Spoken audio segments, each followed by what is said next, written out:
আমি ভাই একবার ফাঁকা পাইছিলাম ভাই। কও কি পরে?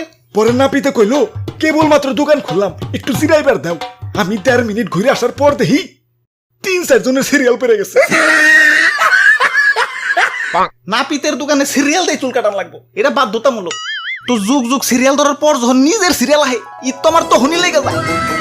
বুক ভরা ঈদ মোবারক নিয়ে যখনই সিটে বসি, তখন পাশে থেকে এক বড় ভাই হ্যাঁ কয়, নাহিদ এই যে আমার খালি একটু মোস্তা একটু ছাটুম, বেশি সময় লাগবো না, কেসিটা ধরতে যতক্ষণ। কি আর করার, হাজার হইলেও বড় ভাই মানুষ, মানবতার খাতিরে ছাইরে দেই। উমা পরে দেই হালায় মুছের লগে লগে চুল দাড়ি বুক বগল আন্ডারগ্রাউন্ড সব সাইডে ফেলায়। তুই চুল কাটবি আমার কইতি, দেখ আমি সিট ছাড়ি নাকি? তুই মিছা কথা কইলি কেলা? ভাই ভাই ঠান্ডা হন ভাই, ঠান্ডা হন, চলেন চুল কেটাহি। ওই আমি হইলাম নাপিত, the most powerful man in the society. বেকার থেকে বিসিএস ক্যাডার, শিল্পী থেকে শিল্পপতি, ব্যারিস্টার থেকে মন্ত্রী মিনিস্টার, সবাই আমার সামনে